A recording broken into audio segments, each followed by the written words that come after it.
Well, good Sunday morning to you, and welcome to another News in Focus program on May 4th, 2014 from Fayetteville, North Carolina. It is 8:08 a.m. It took me quite a bit of time to find something that I thought was worthy of our attention. There's a lot of junk out there, but here is a article that may be informative. Is Christian growth keeping pace with Islam? Written by Michael Trimmer, and it's found on, let me scroll up here, Christianity Today. Okay, Christian growth has stagnated globally, while Islam's numbers have almost doubled, according to one researcher. In a recent report by Dick Sliker of the Christian Mission Consultancy Group, Project Care, information from the World Christian Database reveals that Christians made up 34.5% of the world's population in 1900, while in 2010 they were 32.9%. Now, so that's a roughly a 2% decrease, a little bit less than a 2% decrease. Let's pause for a moment and recognize right off the bat that everyone who says that they are a Christian may not be a Christian. Now, that's a startling idea there, but the reality is it could be that those who claim to be Christian, nominal Christians, Christians in name only, was greater in the 1900s than presently. In fact, it could be that there are more Christians today than 100 years ago in reality, because 100 years ago, maybe it was less okay not to be a Christian. That's an awkward way of saying it. Maybe it was more expedient to be a Christian in name 100 years ago, and now with the increase in those who prominently communicate that they are atheists, maybe more people feel comfortable with just saying, I'm not a Christian. Growth and decline in the Christian churches. So let's get some comparisons here. This is contrasted with Islam's growth over the same period at 12.3% of population in 1900, rising to 22.5% in 2010. So there are approximately 10% more people on the planet today that identify themselves as Muslims. This data shows that the number of Muslims exceeded the number of Roman Catholics in the early 1980s. So somewhere around the 1980s, there were more people who claimed to be Muslim than Catholic. The reality is, that's of no concern to me. Catholics need to be saved and Muslims need to be saved. So that's really of no concern to me. I say that only because being a Catholic doesn't mean anything. I want to know if you're born again. I want to know if you're a born again follower of Jesus Christ.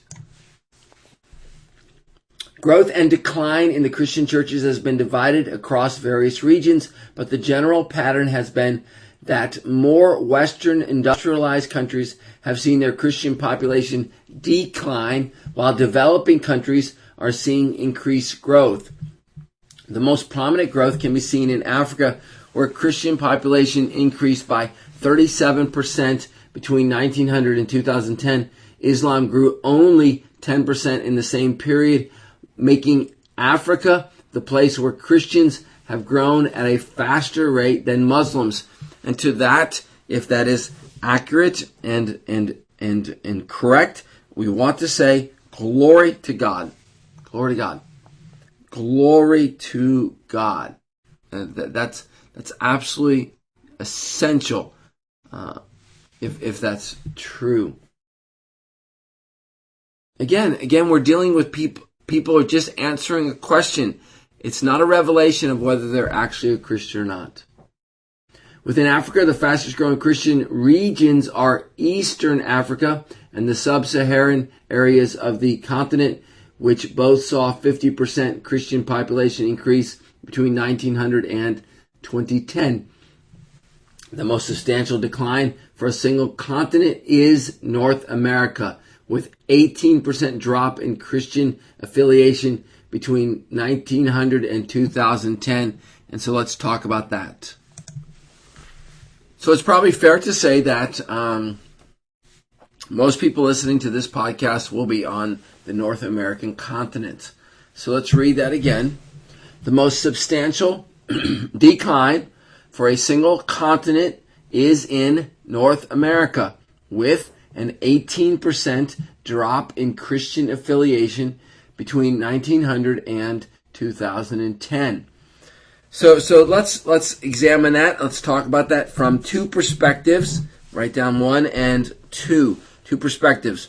1, does that mean that we as local Bible-believing, Christ-exalting, gospel-preaching churches should reduce our missionary efforts into Africa and increase our missionary efforts into North America?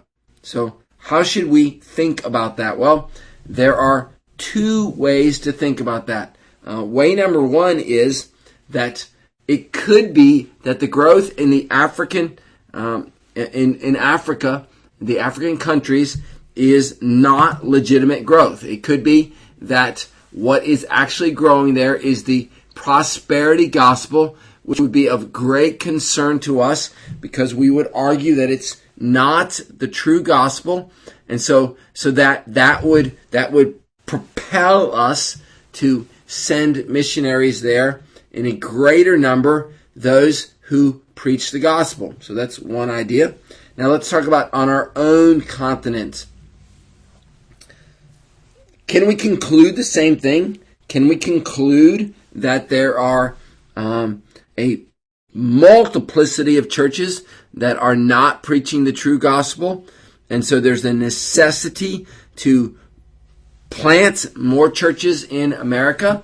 Or could we conclude that there's enough churches and that people who are drawn to the Lord will find the gospel, that it's more than sufficiently present here in America? What do you think? Two different perspectives. 1, churches on every corner, billboards, gospel, website, podcast, television, more than enough gospel proclamation for those who desire to find God. They will find Him in America, and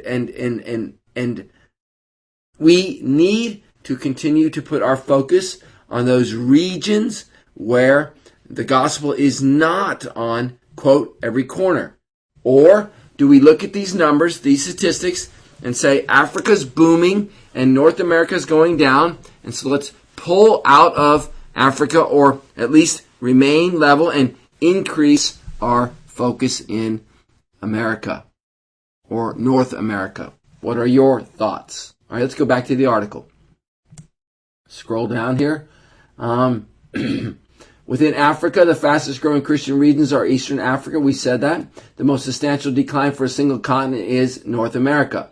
Focusing on specific regions within continents, the single greatest decline is found in Western Europe, with a drop from 99% Christian in 1900, 99%, listen to that number, from 99% Christian in 1900 to 69% Christian in 2010. Now, let's make sure that everyone understands that in that giant number of 69%, they are putting Catholics and Greek Orthodox and anyone who names the name of Christ in that group. So to suggest for even a second that 69% of Europe is Christian is utterly absurd. Absurd. And that's just the reality. All right. Mr. Slyko speculates that the decline seen among Christians, especially Protestants in North America and Western Europe, is attributable to increased materialism, secularism, rationalism, rejection of the notion of spiritual authority outside of one's self. So instead of identifying them as materialism, secularism, rationalism, rejection of the notion of spiritual authority outside of oneself, I would submit to you that the issue is the failure to confront idolatry.